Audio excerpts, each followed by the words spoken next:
All right. Well, good morning, everyone. It's so good to see you all in a variety of places in your agencies, in your homes. Yeah, this is a great environment that we've learned through COVID. And I want to, first of all, start out by thanking Matt and his team with Tech 12 for really helping to facilitate these meetings for us. They've done a great job over the last couple of years, and we really appreciate your support. Also to Tim Butler and Charles Parks and the agency services team for the hard work that they've done in putting together a really nice agenda for us today. And, really trying to keep us all rolling and on track. There's rumor, and I guess Charles and Tim can talk about that later, that we're going to be going back to in-person meetings. So I'm excited to see your all faces live. So anyways, as typical, you can advance the slide, please. What we normally do is I'll open up the session with a state of the East Texas Food Bank and kind of give you a high level perspective on, what the food bank is doing overall, some of the progress that we're making together as a group as we work on trying to solve hunger here in East Texas. Advance the slide, please. Again, so what I'll be doing is just basically giving a year in review and kind of a real brief recap of our strategic plan. I'm not going to go into that in a whole lot of detail because you've all heard that a lot. But we want to stay focused on what the overall journey that we're all on together here, and so that you can kind of put a contextual understanding of some of the projects and things that we're doing at the food bank and how it's affecting really every partner that we have. Next slide, please. So this is a blast from the past. This slide, I think we put this slide together back in 2014. 2016. But this is what we've been working on for the last 12 years. And I'm really pleased that we've had the continuity and the drive to stay with this plan to try and meet that meal gap by 2025. And as you can see on this plan, back in that day, there was 39.7 million meals as being that gap that we were trying to meet. And you can see what we've been doing is we've been working in 3-year increments starting in 2014. And then we started that implementation cycle in 2020, FY 2020, as you can see. And then COVID hit right at that particular time. We were working on the new revision of that plan for the implementation cycle in 19, but right, I think it was February, March in FY 20, things changed drastically. And also one of the big changes and blessings that Food Bank received was a very generous gift from Mackenzie Scott that kind of made us go back to the drawing board and reset our plan. Next slide, please. So those last 3 years, we actually turned that into 4 years. The good thing about a solid strategic plan is that we really didn't have to change any of the the tactics changed for sure, but we didn't change the objectives and the goals of that plan.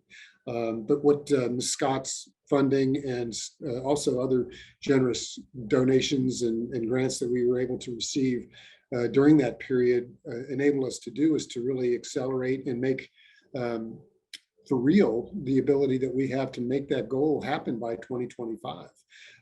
We were struggling, really struggling before the pandemic with fundraising streams, with I think some donor apathy at that point. So I think our team did a really good job of showing just how important this safety net that we have as a group fighting hunger here in East Texas are. And we really got a lot of great public support in doing that. But as you can see in this final drive slide, what's important there is 36 million meals is now the goal. We've tuned that up through that journey. And this is really based on Map the Meal Gap and based upon the meals that we've been putting into each of the counties and communities. What we always assume is that the East Texas Food Bank doesn't provide all of the food, to you or to those who hunger in East Texas. We're assuming that 4 million meals or provided by others. And then our gap is really the remaining 32 million. So our goal is to provide 32 million meals by 2025. When you can see the channels that we have for our distribution, we're really counting on some strong growth with the partner agencies from 21.5 million meals to 22.7. And that's something that has never changed, is that the work that you all do is the cornerstone of feeding people here in East Texas. And that's the purpose of the East Texas Food Bank, is to really support your meal distribution. And as you can see on that next one, the direct distribution was 4 million meals in FY22, and that's kind of the tail end of the pandemic. And our goal was to hold that as much as we can and try to provide that pandemic level of meal provision in direct distributions through those big drops that you see, but we're also doing a lot of mobile pantry work that we're trying to unwind some of the car drive-through trunk drops and just get more surgical and direct distributions with the East Texas Food Bank, hitting those census tracts that are most in need and really out of proximity to one of your services. We also are strategically opening some branches that is slated to add another 2 million meals to our growth by 2025. And then one of the most important things, and one of the best ways that we can move meals is, in the most efficient ways that we can move meals, is through SNAP. That is just the best way to move meals. As you can see, we're tripling our SNAP application production. But I just want to remind you that our benefits assistance team was severely hindered during the pandemic, and that they couldn't do face-to-face application assistance. And that 3.2 million meals by 2025 is really going back to where we were pre-pandemic. So that's not an unreasonable or an unreachable number. Next slide, please. Yeah, so in that last planning session that we did, I'm just going to do a brief overview of these strategic initiatives. I don't know how many are there. There's probably 9 or 10 of those, really focusing on the top 4 as they apply to our partners. But the number one initiative was always to strengthen our partners and to ensure that you all had the capacity to provide the meals that we are planning to push through our pipeline to those we serve. And we're going to do that through making grant funding available to you and trying to coordinate your efforts, and also to try and give you the education and the support that you need to be able to serve more partners. I'd mentioned that we're doing more focused direct and mobile distributions. And one of the things that we've always been driving, and this has been a leading food bank in fresh produce distribution. And we, for the last year, we'll talk about that a little later, but our goal is to try to reach 50% of our total distribution as being distributed with fresh produce. And our goal is for every partner to be able to handle fresh produce. And we've got some projects in place that are going to help us mix down to the pallet level to make sure that we can get a mixed pallet to some of the smaller partners so that they can distribute produce. And we'll talk a little bit about the resource centers and branches that we're opening up. And then in order for us to support all of that, we've got some pretty exciting projects going here at the distribution center in Tyler. About $7.8 million of total investments that we're making in our distribution center, and that's not including the branch development and other projects that we're doing to support our partners. Local community integration is we're taking a very surgical or detailed communications and marketing plan to try and speak to communities more at a more grassroots level to each community. The cities here in East Texas are highly individualized, and a broad message from the East Texas Food Bank, or the quote unquote Tyler Food Bank, doesn't play. And we really need to talk into communities and get those communities rallied and supporting the local efforts and the overall efforts. So, we've also expanded our organizational capacity. And a real important thing that's coming up is state and national advocacy. You all have probably seen some of the news that the Biden administration has released a lot of funding through the USDA. And I'm probably expecting some questions about what that's going to mean for us. And I don't know. It means that we're going to be receiving some funding from the Texas Department of Agriculture, but I don't know what the allocation is going to be for Texas. And we don't know how the TDA is going to allocate or administer those funds, but we'll keep you posted, whether it'll be coming in the form of food or in the form of funding or a combination of which. Rest assured that we're going to do our best to make sure that we can get the most meals out of that funding that becomes available through TDA.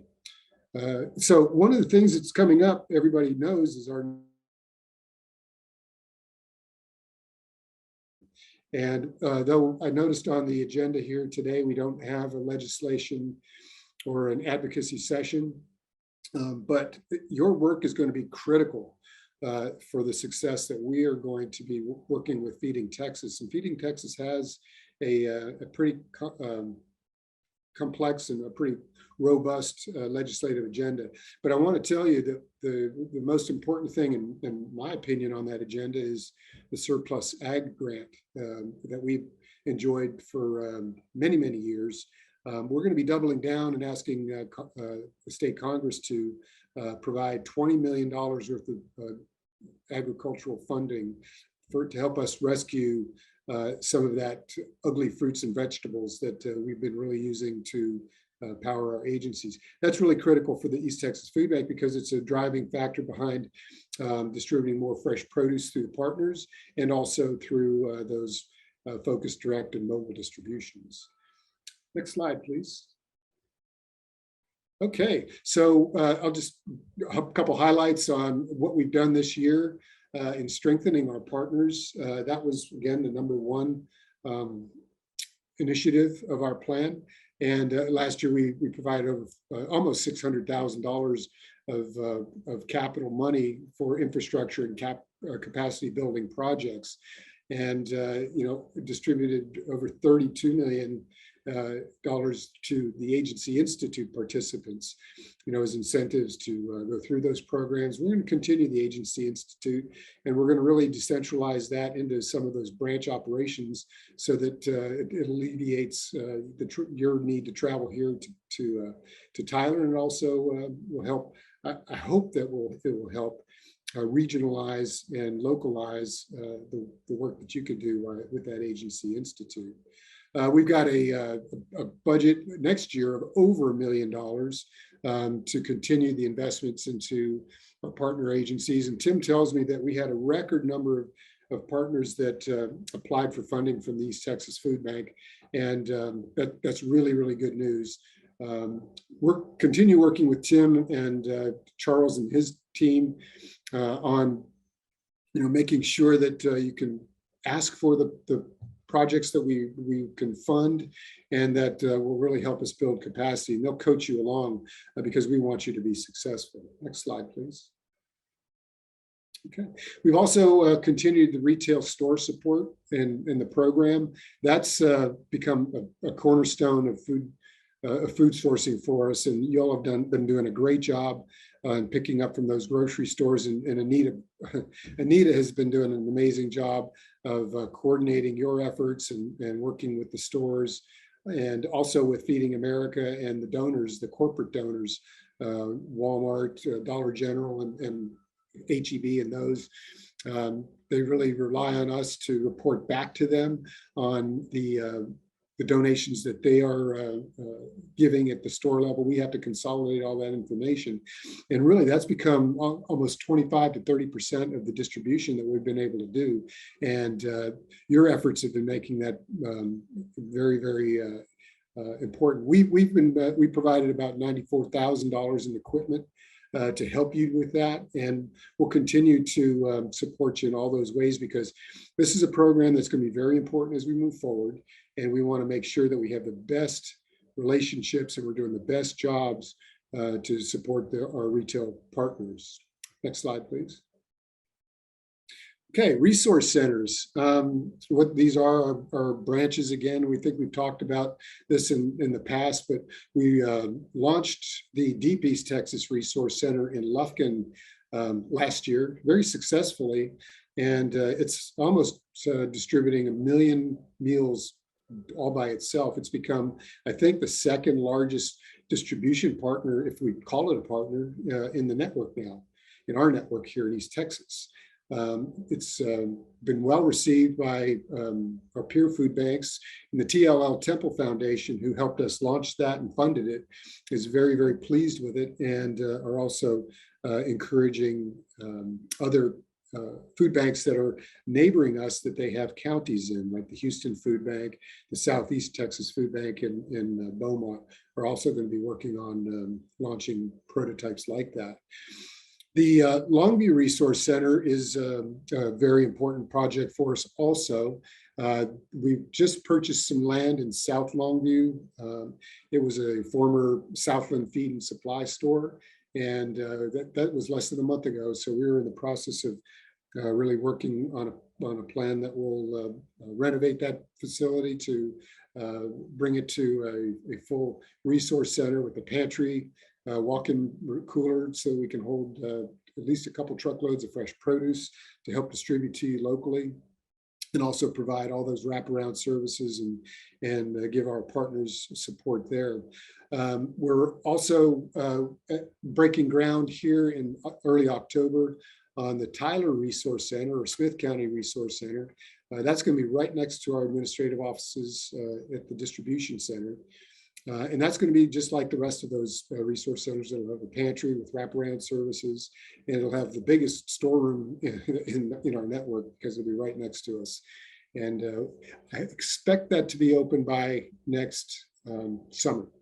And then we're also working on a resource center to be located up in Texarkana. And our original plan is by 2024 to have that done. But I think we're getting ahead of ourselves up there, which is good. I've been working with a real estate broker, and we've identified a couple opportunities that may be too good to pass up. So we may be able to get some advanced work done on the Texarkana Resource Center. I wanted to share with you just a word on really what the purpose of these centers is and how they fit in. They are not to quote unquote compete. We don't compete with our partners, but the purpose of putting those in those locations is that those are areas with our highest meal gaps. And Smith County is included. Even though we're here, we have the highest meal gap in the East Texas Food Bank service area. So we're bringing our resource centers into those locations to really augment the services that you all are already providing. Our intent is to open on hours and days that you all don't have services available, so that we can provide more accessibility to the people that we serve. And you know, this is work that's important to us. We also want to use those resource centers as redistribution points to where we can either cross dock or be a repository for fresh produce that will make it easier for you to provide fresh produce to the people that you serve, and a much shorter trip to that resource center as you pick those up. So again, it's really to help build your strength, also to provide, as I mentioned earlier, those agency institute programs are going to be held there as well. So next slide, please. I'll watch my time here. Thought I wouldn't use up 30 minutes, but looks like I might. So how did we do last year? Well, our goal was 27.3 million meals, and we got pretty darn close. 27.1 total meals provided, and that's a record for the East Texas Food Bank. And it's you all should be proud of yourselves, because we are unusual. There are not very many food banks and their partners who were able to distribute more food in FY22 than they did in 21. The general trend and the vast trend among food banks across the nation is that there was a pretty steep decline in food distribution. after I don't think the pandemic's really over, but after 2021. So I'm really proud of the work that you all have done, and that our group here in the East Texas Food Bank has done to support you in that success. And we're planning on building on that success. And remember, 2025 is not that far away, and we're going to get to 32 million meals. But look what we did. 306,000 meals through soup kitchens, almost 200,000 backpacks, meals through backpacks, 115,000 after school meals, 47,000 senior boxes. And I think our senior box caseload has grown to a record that we've never served before. We're almost at 5,000 seniors in our caseload right now. The summer food program is coming back, almost 33,000 summer meals that were served. And then our SNAP application is almost double what it was the year before. So it's been a great year for us. We've got a lot of work left to do. Next slide, please. And as I mentioned, fresh produce plays a key role in that. And that's a very expensive part of our distribution. Even though it's expensive, it's the most cost-efficient way that we can provide more meals. Fresh produce right now is costing us 20 cents a pound. Ouch. That doesn't sound like a lot, but it used to be 10. So the cost has doubled to us this year. We're hoping that those prices will go down. But we've distributed a record last year, even though the price has doubled, to 14 million pounds. And that's what we expected to do. Was half of our distribution was fresh produce last year. So that was a huge accomplishment for all of us. We've been able to hold the average cost of all of the food that we've distributed to 39 cents a pound. And this number is amazing. 80% of the foods and meals that we distributed went out free of any fees, of shared maintenance fees. So we're really proud and pleased that we were able to do that with you and for you. So what does that mean for where are we going forward? Next slide, please. There's plenty of challenges out there, both on the challenges of those we serve, and that's why we're here. They're really struggling, even though the pandemic is over and we served record numbers of people and families through the pandemic. We're seeing more and more people at our lines, and I'm sure you're seeing them. Those lines at your agencies as well. That's what we're hearing. Inflation and the rising cost of food is really driving a lot of that with our clients. It's putting more people in food insecurity at this point. I think up to last month, our talking points was that food today is almost 12% higher than it was last year when you go to that grocery store. And that's very, very painful when you're living on a fixed income or no income. So that's critical. We've got an aging population. I'm one of them. There's going to be more and more people that are going to be leaving the workforce and going on to a fixed income and Social Security, and maybe joining the ranks of those that we serve. So we're going to be seeing more and more people that come on with that. And then who knows what's going to happen with our economy, but there could be a potential recession. And we're just going to hope that we have the country has the strength economically to weather through the aftershocks of the pandemic and some of the things you see that are being reflected on Wall Street. So, and this is all putting pressure on us. Even though we're distributing more meals than we've ever had, we're seeing more people coming in, we're losing a lot of public funding. There was a lot of emergency funding through the CARES Act and through USDA and USDA foods. We enjoyed a period of time where we received more foods because of the trade war. That's gone away. So we're seeing a pretty steep decline in USDA product. I don't know what the effect is going to be of that latest announcement from the USDA, but it may steep off some of that. So we're hopeful. But our plan is not really built on rising USDA support. So I don't want you to be too concerned about that particular fact. We're continuing to see supply chain disruptions. Food, I know Andrew has been playing guessing games on when the food that he's ordered is actually going to be able to hit the dock. And we're just working through that. Sometimes the prices are changing after the orders are made. So I think hopefully this will all normalize at some point. And just like our clients are seeing rising food costs, we're seeing it too.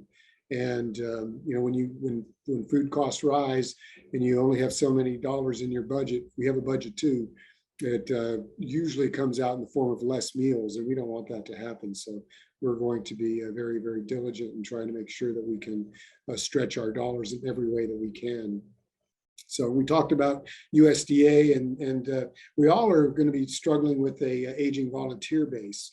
I know that every meal that we serve through our network is touched by a volunteer, whether it's at the East Texas Food Bank, packing, sorting, or it's in your agencies serving your client or the people that you serve and your families. Those are touched by volunteers. A lot of our volunteers are aging and are not able to do the work they were doing before. But I'm hopeful, as I mentioned, the increasing need, and we talked about the need, the population's aging. So I'm hopeful that there will be great volunteers that are going to be coming up from behind. And I see a lot of young families coming through our volunteer center to help, join in with us.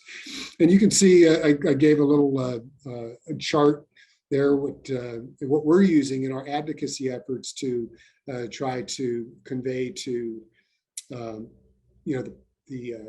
government and to our donors is that we're going to need continuing support. We've received a lot of very generous donations. East Texas Food Bank is I think totally we're investing almost $12 million in our infrastructure between our partner agencies and our own.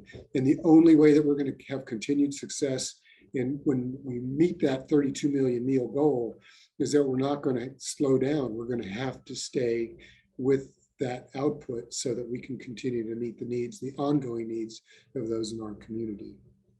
So next slide. Yeah, so, as this ends, I just want to, again, I opened up with a thank you, and we can't thank you enough for the dedication and the work that you do in your agencies every day. This is Hunger Action Month, and y'all should be proud of the work that we're all doing together. Keep in mind, next Friday is Hunger Action Day on September 23rd. Everybody here at the East Texas Food Bank is going to be dressed in orange. We're going to be presenting some Hunger Hero Awards with a press conference, and try to celebrate those who are really doing the donors that do the great work that we need in order to power our mission. We couldn't do this without you. We can't do this without our donors. And I'm so pleased by the quality and the dedication of everybody that I work with and with y'all. And I'm looking forward to a great session. So I guess, Matt, we can open it up if there's any questions. We have time. We've got a couple minutes. I didn't do too bad, did I?